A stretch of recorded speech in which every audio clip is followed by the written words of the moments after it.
তুমি কি কখনো এমন চলমান জল লাইন উৎপাদন পদ্ধতি দেখেছো? বনের মধ্যে খবর ছড়িয়ে পড়েছে, যুদ্ধ খুব শীঘ্রই শুরু হতে যাচ্ছে, তাই সবাইকে উৎপাদন ও নির্মাণ কাজে অংশ নিতে হবে। মৌমাছিরা লম্বা পোকাদের দিয়ে ট্যাঙ্কের ট্র্যাক বানাচ্ছে, আর সমুদ্রের নির্দিষ্ট স্থান থেকে কাঠ টেনে আনছে। কাঠঠোকরা কাঠের মধ্যে পেরেক ঠুকছে, ছোট মৌমাছিরা সেই পেরেকের সঙ্গে দড়ি বেঁধে কাঠ টেনে নিয়ে যাচ্ছে উই পোকার কর্মস্থলে। তারা আগেই সারিবদ্ধ হয়ে অপেক্ষা করছিল।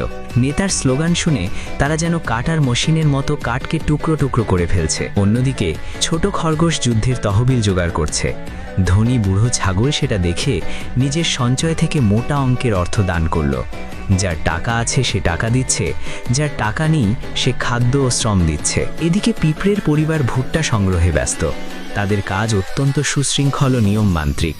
দুধের ছাগলের পরিবারও পিছিয়ে নেই, তারা সারিবদ্ধভাবে দাঁড়িয়ে একে অপরকে সাহায্য করে দুধ দহন করছে। কালো বিড়াল মুরগি লিলিকে বাড়ি ফিরে ডিম পাড়তে তাগাদা দিচ্ছে। উৎপাদন বাড়ানোর জন্য আলো ব্যবহার করে তাকে আরও বেশি ডিম পাড়তে উৎসাহ দেওয়া হচ্ছে। বুড়িমা, আমাকে আরও খেতে দাও, না হলে ডিম দেব কিভাবে? আমি কি পাশের সুন্দরী মুরগিদের সঙ্গে পাল্লা দিতে পারি?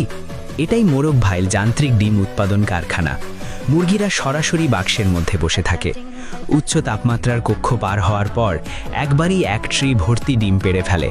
একই সঙ্গে বাচ্চা মুরগিরা ডিমের গায়ে যুদ্ধের জন্য বিশেষ সরবরাহ চিহ্ন লাগিয়ে দেয়। এদিকে ইঁদুর রংমিস্ত্রি বাসিন্দাদের জানালার কাছে রং করছে, যাতে ঘরের আলো বাইরে না দেখা যায় এবং শত্রুরা অবস্থান বুঝতে না পারে। এমনকি চাঁদের আলো এর ব্যতিক্রম নয়। এবার যুদ্ধের প্রয়োজনীয় সরঞ্জাম তৈরির পালা। মেষ ছাগল নিজের লোম খুলে বড় পাত্রে ফেলে দিচ্ছে। স্বয়ংক্রিয় লোম ঘোরানো যন্ত্রের মধ্য দিয়ে যাওয়ার পর তা পরিণত হচ্ছে সামরিক কোটে। তারপর ছোট পাখি তার সূচের মতো ধারালো ঠোঁট দিয়ে সেলাই করে পোশাকে বোতাম লাগিয়ে দিচ্ছে। বনের জোনাকিরা ছুটে এসেছে শুকর ভাইয়ের কামারশালায়। সেখানে উচ্চ তাপে লোহার টুকরো গলিয়ে বেয়নেট তৈরি করা হচ্ছে। পাখিরা নিজেদের হাঁড়ি পাতিল ও ধাতব পাত্র দান করছে। ছাগল ছোট গাড়িতে করে সেগুলো রাইফেল তৈরির কারখানায় নিয়ে যাচ্ছে। ছাঁচে চাপ দেওয়ার পর একের পর এক সুন্দর রাইফেল তৈরি হয়ে যাচ্ছে। কালো বিড়াল নিজের গুদাম থেকে জমিয়ে রাখা ছোট ইঁদুর বের করে আনলো। দেখতে দুর্বল হলেও চাকার ওপর দৌড়ে কাজ করার ক্ষেত্রে তাদের জুড়ি নেই। দ্রুত ঘূর্ণনশীল পাথরের চাকায় বেয়নিটগুলো আরও ধারালো করে তোলা হচ্ছে। পোশাক আর বন্দুকের পাশাপাশি দরকার হেলমেটও। জোনাকি লোহার পাতের ওপর গোল দাগ আঁকছে।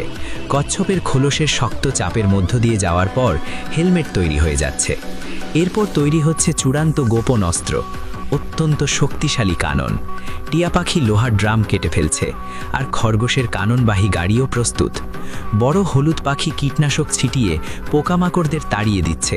ভয়ে তারা চারদিকে পালিয়ে বেড়াচ্ছে এবং শেষ পর্যন্ত শহরে ফিরে যেতে বাধ্য হচ্ছে।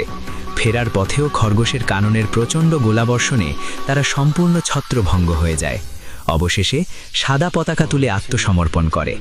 এমন চলমান জল লাইন পদ্ধতিতে তৈরি সামরিক অস্ত্র দেখে তুমি কি ভয় পাবে?